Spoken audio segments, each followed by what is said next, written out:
The Kyrelian royal palace floated above the ocean like a promise made of light and crystal, its spires catching the bioluminescent glow from the waters below and throwing it back in patterns that changed with the tides. Liam Cross stood in a maintenance tunnel 3 levels below the ceremonial hall, elbow-deep in an atmospheric processor that had decided today was a great day to develop a persistent rattle, and tried very hard not to think about how far he was from home. The processor hummed under his hands, its quantum cooling system cycling through temperatures that would freeze nitrogen solid one moment and burn skin the next. He'd been on this moon for 3 months now, part of some cultural exchange program that sounded better on paper than it felt in practice. Earth sends technical expertise, Kyrelian sovereignty provides advanced materials science, everyone learns to get along, galaxy becomes slightly less likely to explode into war. Simple. Except nothing about working in an alien palace where everyone was taller than you, more elegant than you, and had bioluminescent markings that literally advertised their family lineage was simple.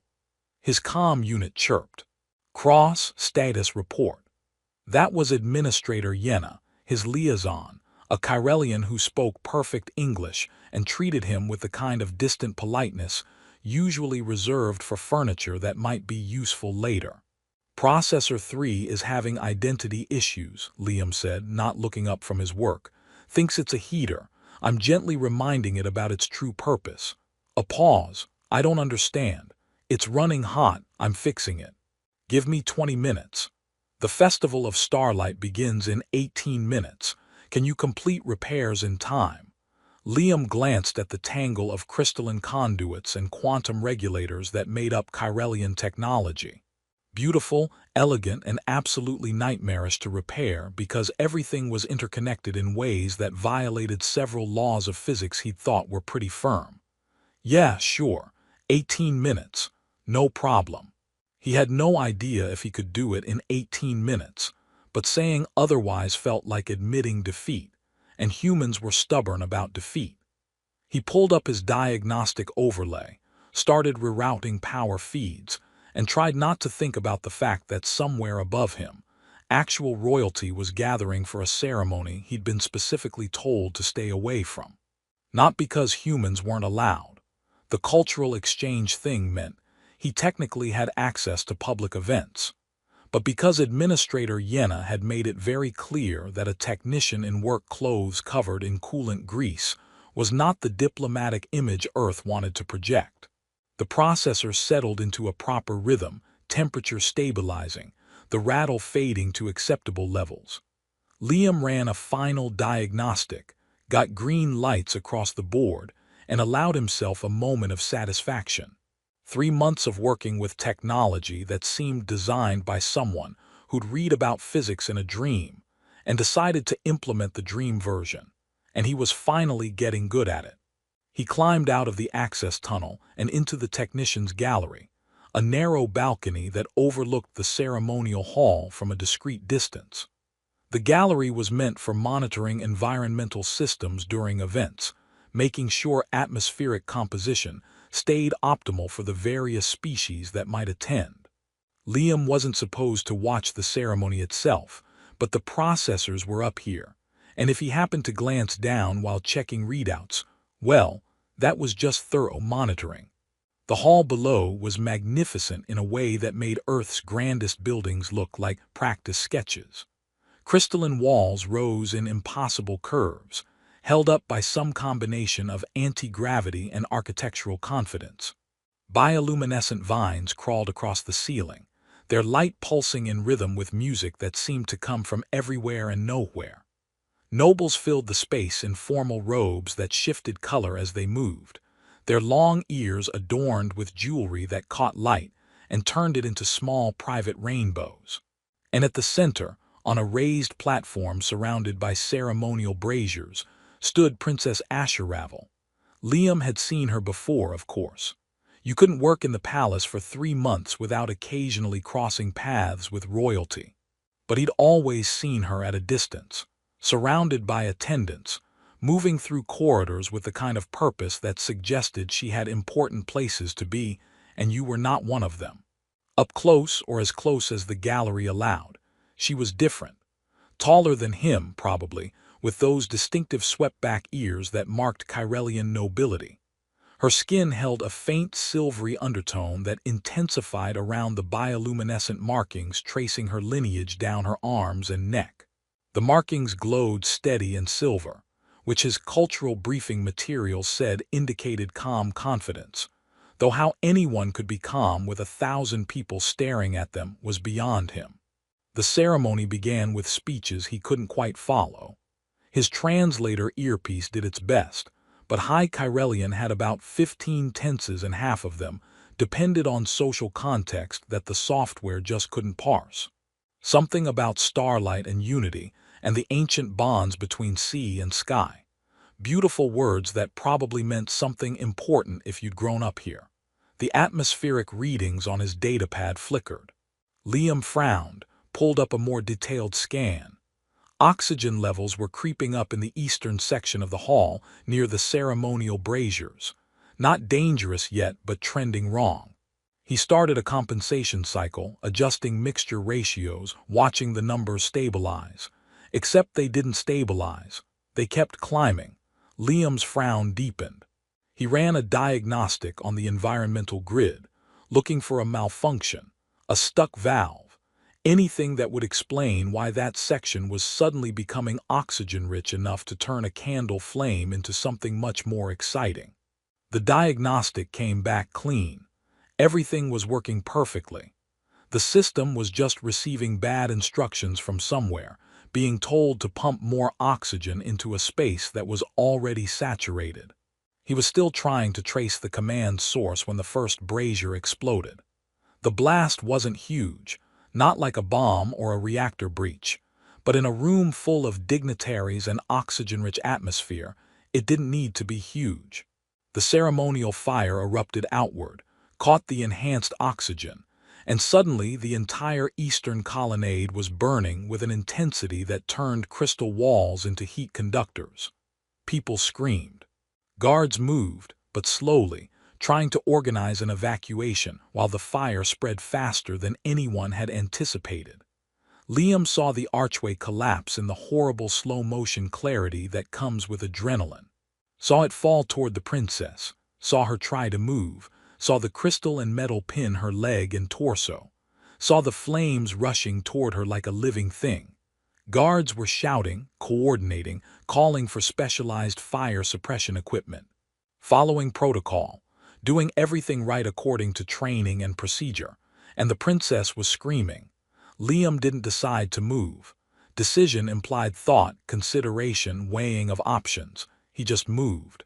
Vaulted the gallery railing, dropped 3 meters to the hall floor in a landing that sent shock up his spine, sprinted toward the ceremonial fountain.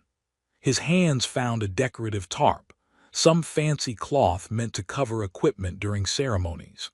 He plunged it in the fountain, soaking it, the water cold enough to hurt his already burned hands from the hot processor work.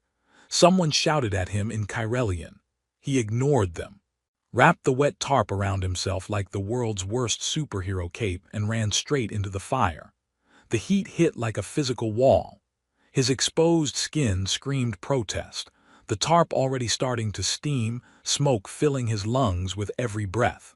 He couldn't see through the flames, couldn't hear anything but the roar of burning and his own pulse hammering in his ears.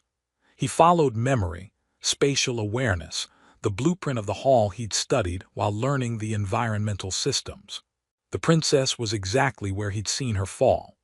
The archway pinning her was crystal and reinforced metal, beautiful and heavy, and absolutely not designed to be lifted by one unarmored human. Liam grabbed it anyway, his hands finding purchase on edges that were already hot enough to blister skin. He pulled, lifted, his back muscles protesting, his lungs full of smoke and desperation. The archway moved. Not much, maybe 30 centimeters, but enough. The princess scrambled backward, coughing, her silver markings flashing colors Liam had never seen, wild and panicked. He dropped the archway, grabbed her under the arms and dragged her toward what he desperately hoped was the exit. His vision was going spotty, black creeping in at the edges. The tarp had burned away completely. He was pretty sure his jacket was on fire, but dealing with that seemed less important than moving forward, getting out, not dying here in an alien palace because he decided to play hero. Cool air hit his face like salvation. They burst out of the burning hall onto the palace steps, and Liam's legs decided they were done with this whole standing thing. He collapsed on the smooth crystal, still holding the princess, both of them coughing hard enough to hurt. Medical personnel swarmed them immediately, gentle hands pulling them apart, scanners running over skin, voices asking questions in languages Liam's brain couldn't process anymore. Someone was wrapping his hands in something cool and medicinal. Someone else was putting an oxygen mask over his face, and he sucked in clean air like drowning man finding surface. Through the chaos and the medical attention and the ringing in his ears, Liam heard a voice that cut through everything else. Not loud, but absolute, carrying the kind of authority that made reality sit up and pay attention. Clear the space. Everyone not medical personnel, step back. Now. The crowd parted like water, and Queen Tesseract walked through the gap they made. She was exactly as tall as the briefing materials had said, exactly as imposing, her golden markings bright against her skin in a way that declared lineage stretching back before humans had left Earth's surface. She moved with the certainty of someone who'd never questioned whether she belonged somewhere, because everywhere she went automatically became somewhere important. She knelt beside her daughter first, checked her over with hands that were steady and clinical despite what must have been terror underneath. Ashuravel said something in rapid Kyrelian, gesturing at Liam. The Queen's eyes shifted to him, and Liam suddenly understood why smaller countries had historically just surrendered when she'd asked them to. She stood, crossed the space between them, and knelt beside him. Queens didn't kneel. The briefing materials had been very clear about that. Queens stood, subjects knelt, that was the order of things. But here she was, eye level with him, examining his burned hands and soot-covered face with an expression he couldn't read. "You ran into the fire," she said. Her English was perfect, unaccented, which somehow made the statement more unsettling. "She needed help," Liam managed. His voice sounded like he'd been gargling gravel. "Our guards were organizing proper rescue protocols. You had no equipment, no protective gear, no training for palace emergency procedures." The Queen's eyes held his, unblinking. "You could have died." "Yeah, well, didn't seem like there was time for proper." Liam tried to sit up straighter, failed, settled for not falling over. "Is she okay, the princess?" Something flickered across the Queen's face, too fast to identify. She stood, turned to address the assembled crowd in formal High Kyrelian. Liam's translator caught maybe a third of it, enough to get words like ancient law and firebond and sacred duty. The crowd's reaction was immediate and loud, shock rippling through nobles and guards alike. The Queen continued speaking, her voice rising above the murmurs, and Liam's translator suddenly decided to start working properly, delivering words that made absolutely no sense. "Witnessed by court and sky, bound by flame and courage, the dead is recorded and the law invoked." A hand touched his shoulder. He turned to find a Kyrelian official, older, with deep blue markings and an expression of profound disapproval. "Human, do you understand what Her Majesty has just decreed?" "Not even a little bit," Liam admitted. The official sighed like someone watching a ship crash in slow motion. "The Queen has invoked the law of flame-sworn bond. You saved Princess Ashuravel through fire risk, placing your life in danger with no guarantee of survival. By our oldest traditions, this creates a life debt that binds you to her. The only way to honor such a debt, to fulfill the spiritual obligation created by your act, is through marriage union." The official paused, making sure Liam was following. "You are to wed the princess. The Queen has decreed it. The law supports it. You have 3 days to prepare." Liam stared at him. His brain, still oxygen-deprived and processing trauma, took several long seconds to parse the words into meaning. When it finally did, all he could manage was, "I'm sorry, what?"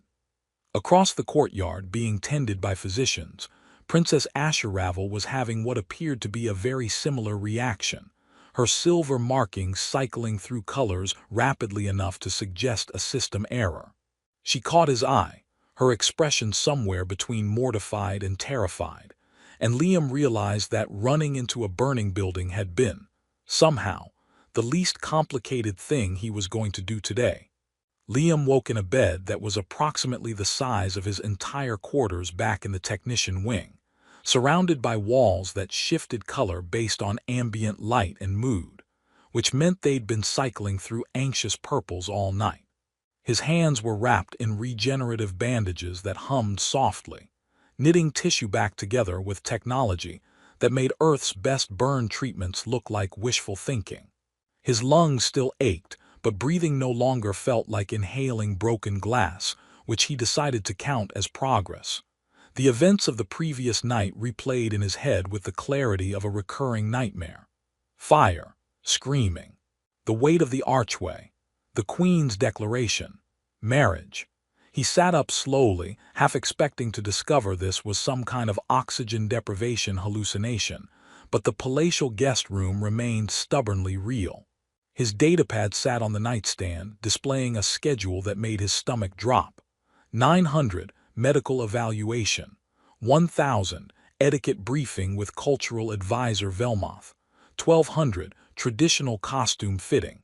1400, private audience with Princess Ashuravel. 1600, meeting with Queen Thessaraka. The schedule continued for 3 solid days, culminating in something labeled betrothal ceremony, grand hall, full court attendance. A soft chime indicated someone at the door. Before Liam could decide whether he was accepting visitors, the door opened, and a younger Kyrellian entered carrying a tray of what smelled like breakfast. Their markings were pale green, which Liam's cultural database said indicated service staff from one of the coastal clans. "Good morning, honored one," they said in careful English. "I am Reshnell. I've been assigned as your personal attendant for the duration of your stay in royal quarters." "I have an attendant now," Liam said. "You are to marry the princess," Reshnell said, like this explained everything, which apparently it did. "You require assistance navigating court protocols, wardrobe requirements, and dietary restrictions. I am here to provide such assistance." They set the tray on a table that rose from the floor at their approach. "I've prepared a selection of Earth-compatible foods, as well as some traditional Kyrellian dishes that humans have previously found acceptable. Please eat. Your first appointment is in 47 minutes. The medical evaluation was thorough and uncomfortable, involving scans that Liam was pretty sure could see through his soul.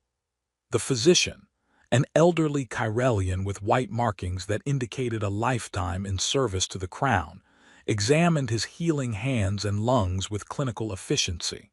"You were fortunate," she said. "Another 30 seconds in that environment and your lungs would have sustained permanent damage. As it is, full recovery is expected within 5 days." "Great. Will I be recovered enough to run away before the wedding?" The physician didn't smile. "Attempting to break a fire bond would bring dishonor to both families and likely result in exile from Kyrellian space. I do not recommend it." She applied something cool to his hands that made the burning sensation fade. "Also, the princess specifically asked me to ensure your comfort. She seems concerned for your well-being. That is not something she typically extends to strangers."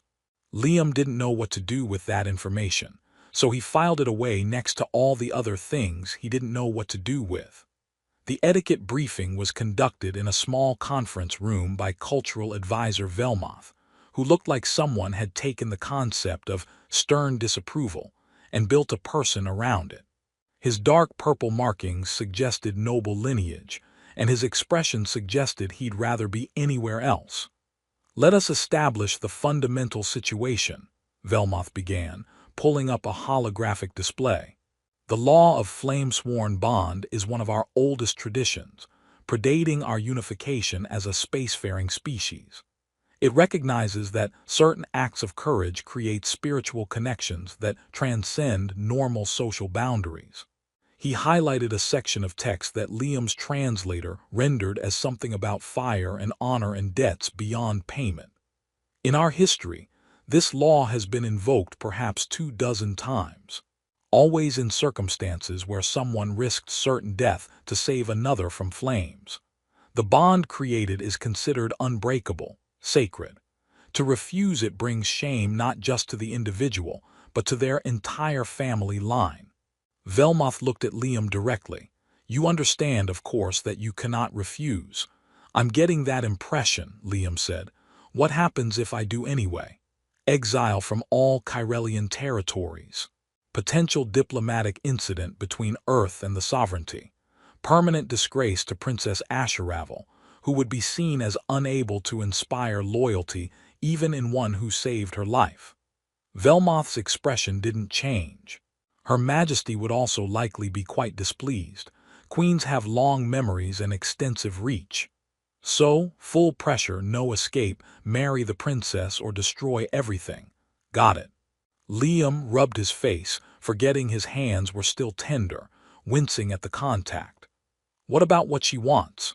Does the princess get a say in being married to some random human who happened to be in the wrong place at the right time? She is bound by the same law. The fire bond recognizes the courage of the savior, not the will of the saved. It is considered a higher calling. Velmoth pulled up another display, this one showing family trees and lineage markers. "However, I will note that Princess Ashuravel has not protested the decree. In fact, she has asked to meet with you this afternoon. That suggests interest at minimum." The costume fitting was an exercise in patience Liam didn't have. 3 attendants measured him, argued in Kyrelian about proportions and traditional colors, and eventually produced a formal robe that somehow managed to be both beautiful and uncomfortable. The fabric shifted between blue and silver, embedded with some kind of reactive fiber that responded to movement. It fit perfectly, which meant they'd somehow calculated his measurements with terrifying accuracy. "You will wear this for the betrothal ceremony," one attendant explained. "The colors represent water and sky, traditional elements for binding ceremonies.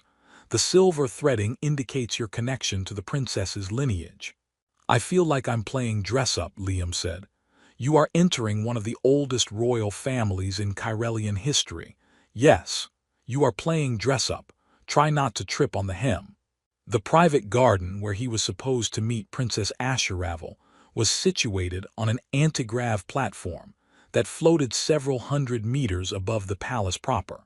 Liam stepped onto it with some trepidation. Earth had platforms like this, but they always had railings, safety protocols, stern warnings about not leaning too far over the edge. This platform had none of that, just open space and a magnificent view of the ocean moon's bioluminescent waters stretching to the horizon. Princess Ashuravel was already there, standing near a fountain that cycled water through impossible curves, her back to him. She wore simpler robes than yesterday's ceremonial dress, pale blue that made her silver markings stand out. When she turned at his approach, Liam got his first good look at her without the chaos of fire and panic. She was beautiful, but it was the kind of beauty that made his brain work harder to process it. Familiar enough in the basic structure of humanoid features, but different in all the details. Her ears swept back and up, adorned with small silver rings that caught the light. Her eyes were larger than human standard, a deep violet that seemed to shift depth based on the angle. The bioluminescent markings traced elegant patterns down her neck and arms, currently glowing steady silver but flickering to pale pink when their eyes met. "You're staring," she said quietly. "Sorry." Still calibrating to engage to actual royalty, Liam moved closer, keeping a respectful distance he hoped was appropriate. "How are you?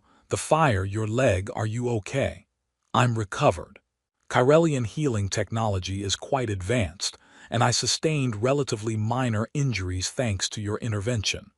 Her markings flickered again, pink bleeding into silver. I wanted to thank you, properly. Without medical personnel and court witnesses, and my mother declaring legal bindings. You don't need to thank me for not letting you die. That's just basic decent human behavior. Our guards are trained for exactly such scenarios. They hesitated. You didn't. There's nothing basic about that. Asharavel gestured to a bench near the fountain. Will you sit? We should talk. We're apparently getting married in 3 days, and I realized this morning I don't even know your full name. Liam Cross, from Detroit, Earth. Professional technician, amateur disaster. He sat, leaving space between them that felt simultaneously too much and not enough. I repair environmental systems and occasionally run into burning buildings without thinking it through. Asharavel Kesthenimer, heir to the Kyrelian sovereignty, student of applied engineering, professional political asset. She smiled, and it transformed her face from formally beautiful to something more genuine. I also occasionally get trapped under falling architecture. We make quite a pair. They talked, and Liam discovered the princess was nothing like what he'd expected. She asked about Earth, about his work, about whether humans really did half the ridiculous things the cultural database claimed. He asked about Kyrelian technology, about the bioluminescent markings. Could she control them, or were they automatic? About what it was like growing up knowing your every action was politically significant. Exhausting, Asharavel admitted. Every decision is analyzed. Every friendship is potential alliance or liability. I studied engineering because it was one of the few things I could do that was just mine, not tied to court politics or diplomatic value. Her markings shifted to a soft gold, though apparently even that had political implications.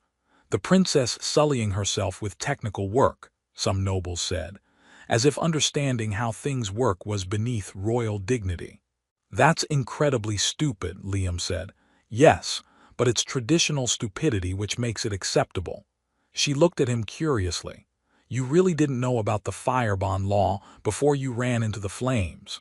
I barely know what day it is half the time. Ancient marriage laws were not on my reading list. Liam watched the water in the fountain, its impossible curves.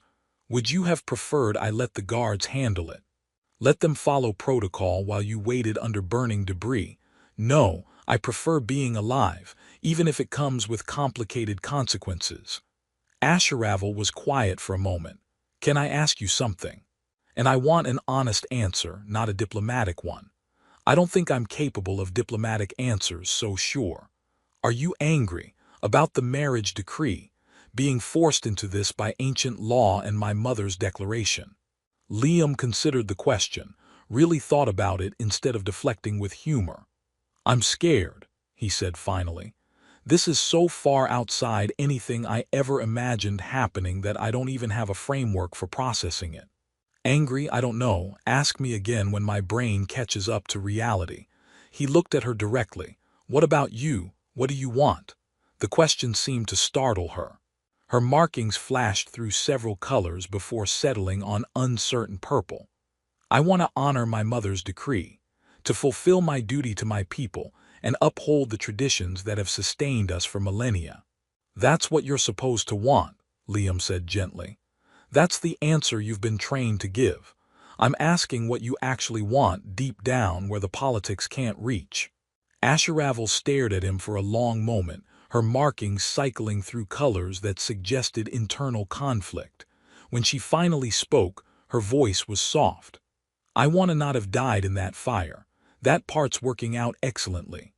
A small smile crossed her face. And I'm curious, about you, about humans. You did something our trained warriors wouldn't do. You ran toward danger without calculating the costs, without waiting for permission. That's not how we think. I want to understand how you think. Fair warning, humans mostly operate on panic and stubbornness with occasional breaks for snacks. It's not a sophisticated system. She laughed, a genuine sound that made her markings flash bright gold. See that? We don't do that. We don't joke about serious situations. We don't treat potentially fatal decisions as opportunities for humor. It's fascinating and terrifying in equal measure. They talked for hours, the conversation flowing from technical discussions about quantum processors to philosophical debates about duty versus choice, from stories about Earth's chaotic history to tales of Chiralian court politics that made galactic diplomacy sound like a contact sport. Liam found himself relaxing, forgetting to be nervous about royal protocols, just talking to someone who was sharp and funny and interested in ideas. When Refreshnal appeared to remind him of his next appointment, Liam realized the sun had moved significantly across the sky. "I should go," he said, standing reluctantly. "Apparently the Queen wants to see me, which is either good or very, very bad." Ashravel stood as well, her markings shifting to warm gold. "Liam, thank you.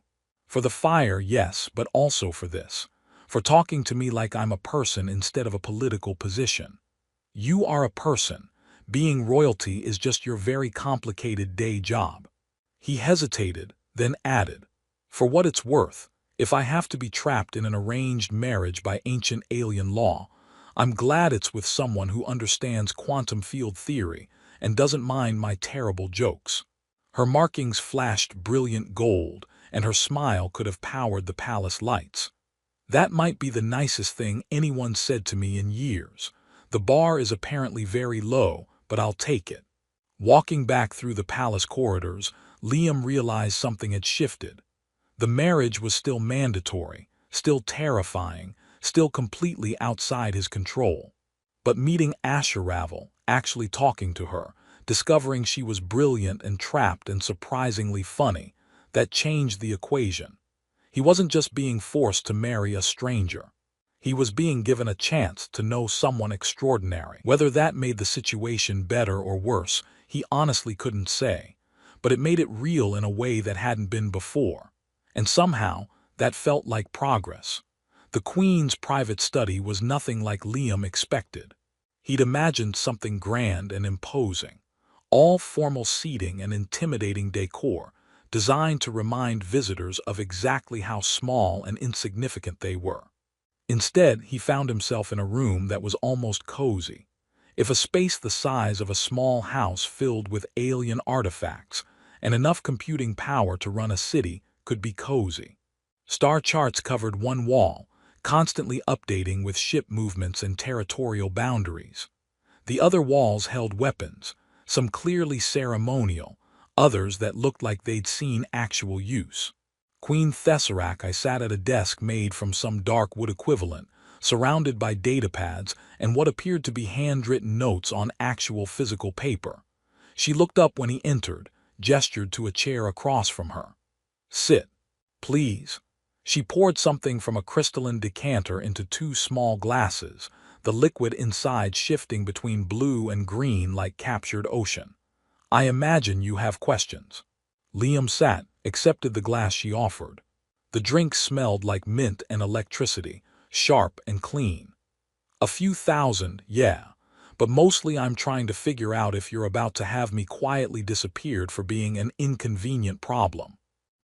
The Queen's expression didn't change, but something flickered in her eyes that might have been amusement.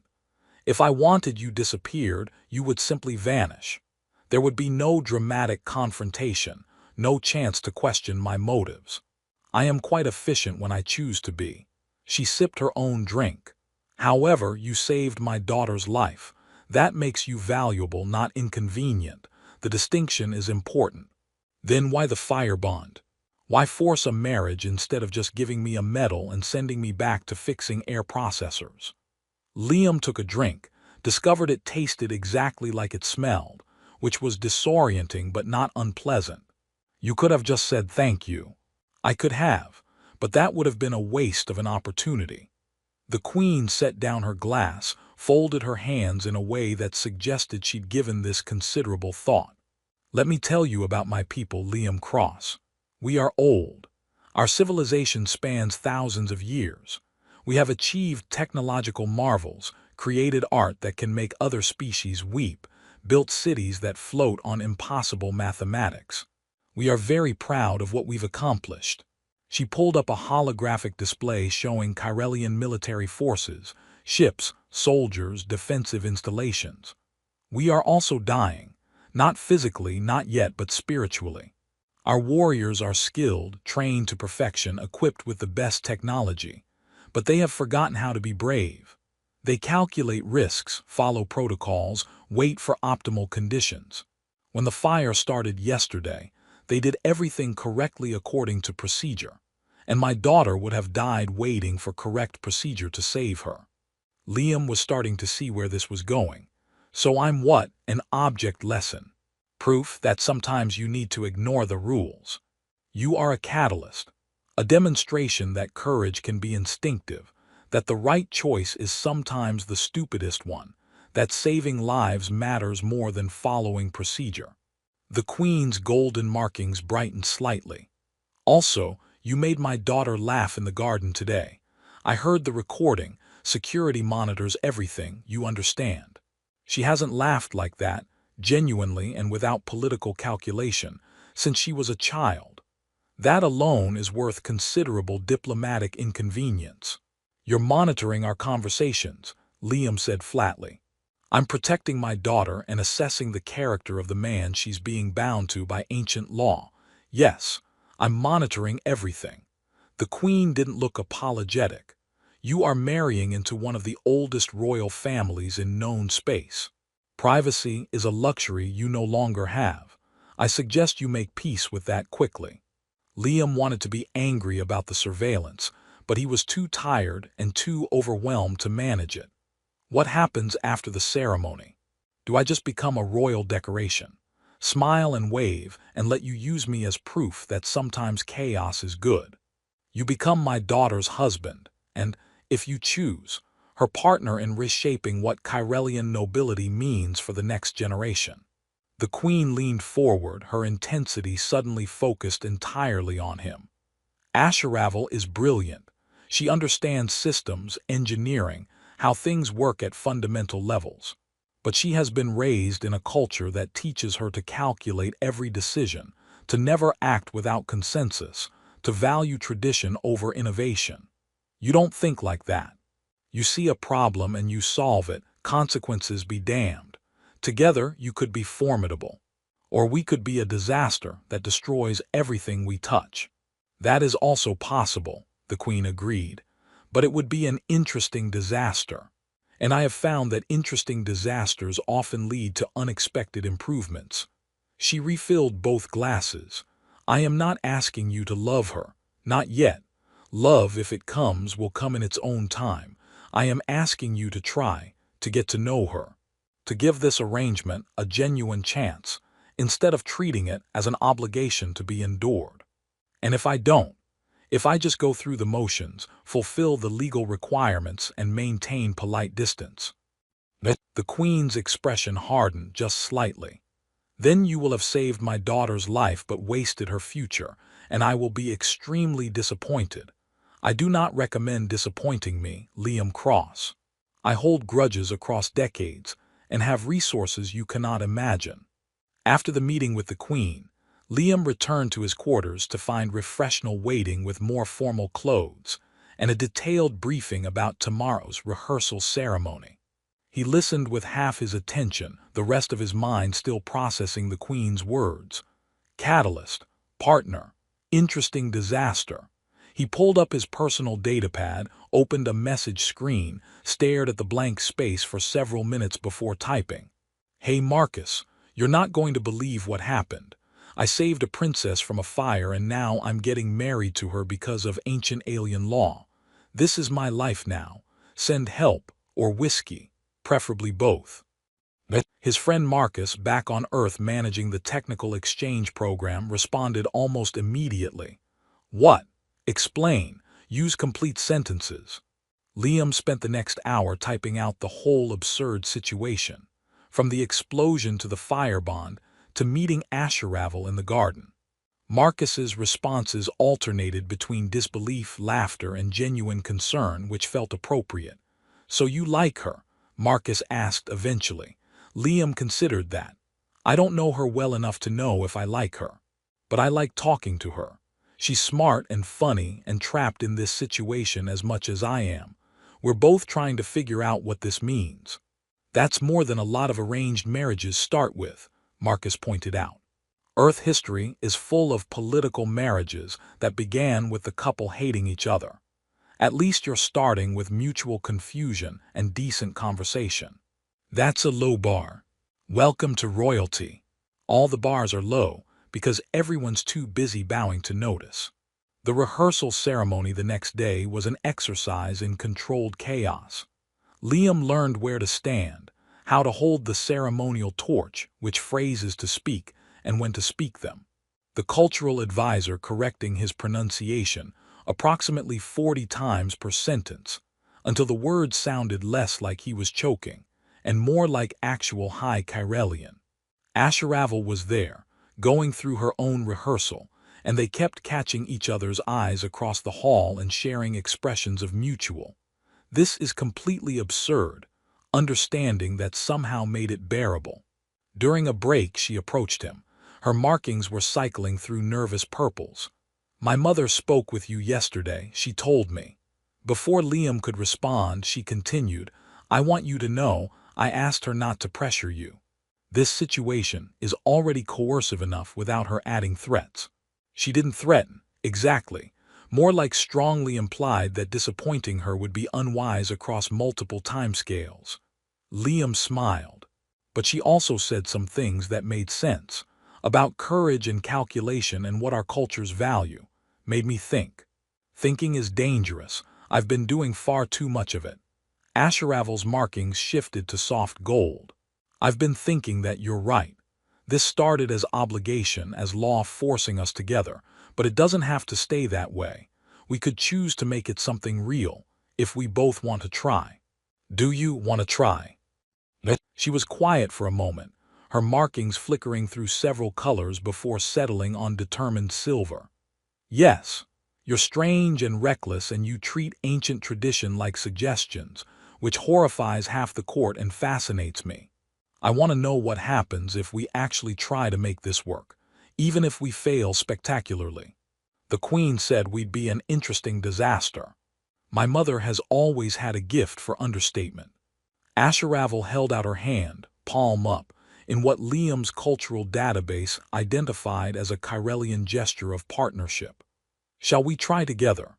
To be an interesting disaster that maybe, occasionally, succeeds at something." Liam took her hand. Her skin was warmer than he expected, her grip firm. "Together, but when this goes wrong, we're blaming your mom's legal system."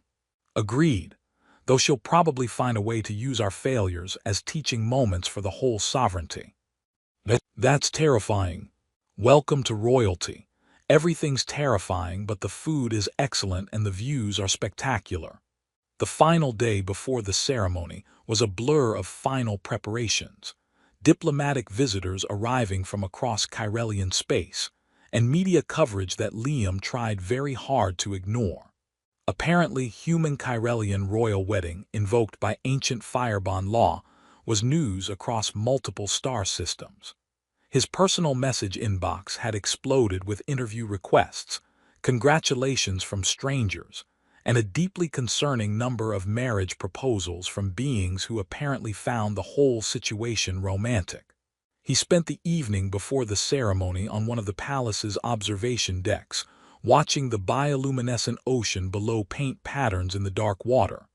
Asharavel found him there, as he'd half hoped she would. "Nervous?"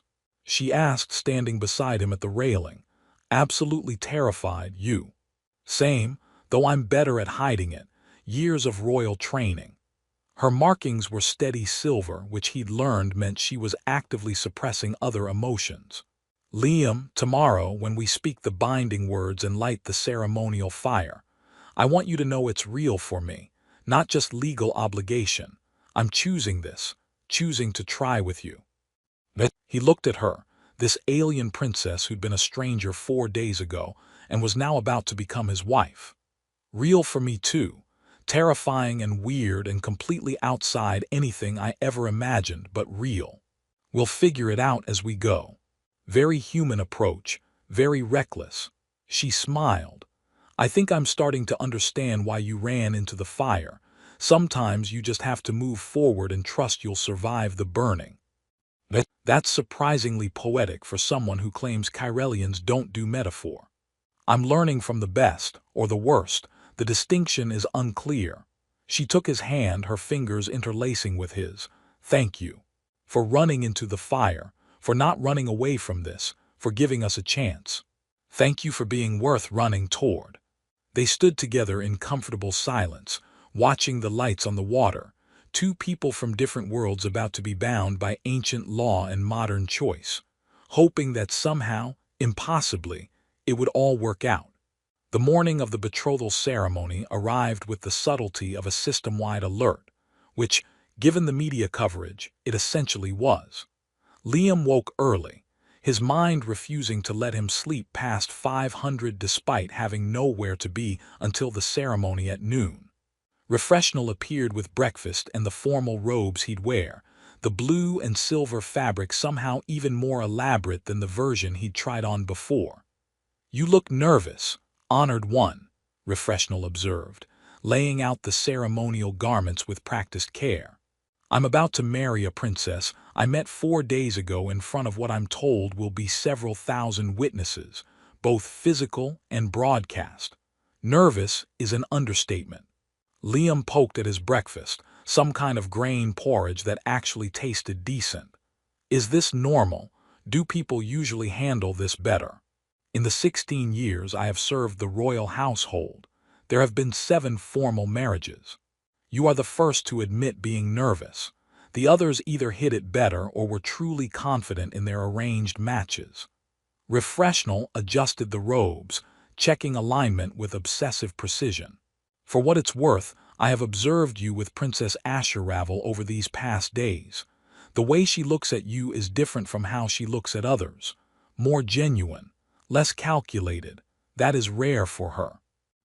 Liam wanted to ask more, but there was a knock at the door, and suddenly the room was filling with attendants, cultural advisors, and palace officials all needing to verify something, confirm something, or explain some critical protocol he'd apparently missed.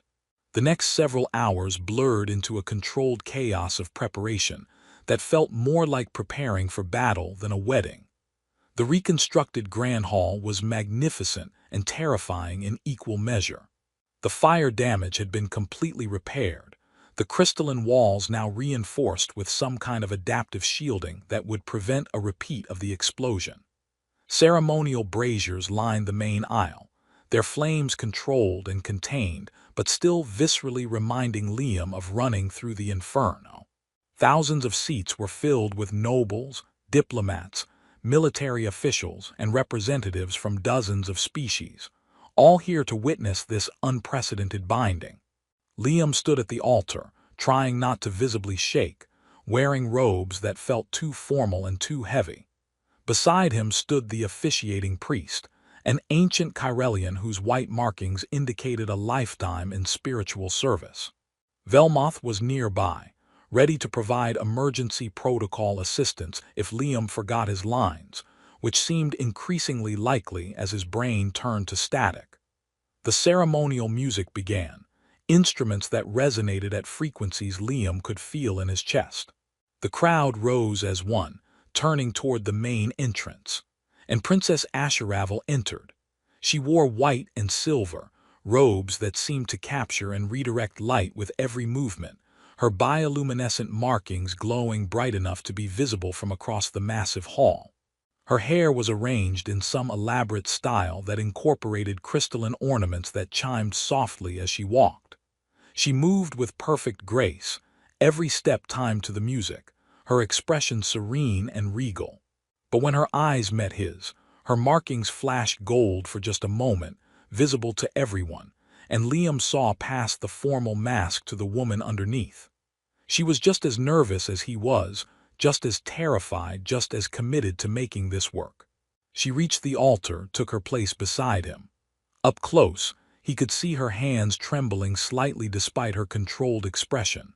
Without thinking about protocol or propriety, he reached over and took her hand. Her fingers gripped his immediately, holding on like he was an anchor in stormy seas. The priest began speaking in High Kyrelian, the words ancient and formal, explaining the fire bond and its sacred significance.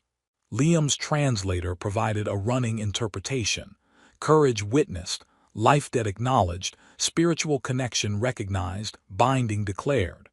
The priest called for the ceremonial torches. Attendants brought forward 2 torches, their flames steady in the controlled environment. Liam took one, Asheravel took the other. They'd practiced this yesterday, knew exactly what to do, but somehow doing it for real, in front of thousands of witnesses, made it feel entirely different. The priest spoke the ritual words, and Liam repeated his part in carefully practiced High Kyrelian. By fire I came to you, through flames I saved you, in courage we are bound. Asheravel responded, her voice steady despite her trembling hands. By fire you found me, through flames you knew me, in gratitude we are joined. Together they touched their torches to the central brazier. The flames caught, rose high, and the entire hall seemed to hold its breath. In Kyrelian tradition, the way the fire burned indicated the strength of the bond. A weak flame meant a binding of obligation only. A strong, steady flame meant true partnership. The fire erupted upward in a column of brilliant light that reached halfway to the ceiling, burning so bright that people in the front rows shielded their eyes. The crowd gasped. The priest's expression shifted from formal solemnity to genuine surprise. The fire recognizes the bond, he announced, his voice carrying across the hall. Strong beyond measure, forged in courage, sustained by choice. Let all witness and acknowledge. Liam Cross of Earth and Princess Asheravel Kesthanimmer are flame-bound, spirit-joined, legally and spiritually married under the oldest laws and newest witness. The crowd erupted in applause that was more shock than celebration, the sound rolling through the hall like thunder. Asheravel turned to look at Liam, her eyes wide, her markings cycling through colors too fast to identify. That's not normal, is it? Liam whispered, the fire doing that. In all the historical records I've studied, the flame has never burned that bright, ever. Asheravel's voice was barely audible over the applause. I think we just made history. Accidentally. Adding it to the list of things I've done accidentally this week. The queen approached, her expression controlled but her golden markings bright with something that looked like satisfaction. She embraced her daughter first, then, to Liam's surprise, embraced him as well. Welcome to the family, Liam Cross, she said quietly. Try not to burn down anything else important. We've reached our quota for the year. The reception that followed was simultaneously the best and worst party Liam had ever attended. Best because the food was incredible, the music was beautiful, and people from a dozen different species seemed genuinely happy about the union. Worst because he had to navigate approximately 400 different social interactions, remember names and titles he'd learned hours ago, and somehow not embarrass himself or Earth or humanity in general while doing it. Asheravel stayed close, helping him navigate the social minefield, translating context when his cultural database failed him, smoothly redirecting conversations when he was obviously drowning. They moved through the crowd together, and Liam realized they'd fallen into an easy rhythm. She handled the formal diplomacy. He provided the occasional disarming, honest comment that made people laugh. Together, they were more effective than either would be alone.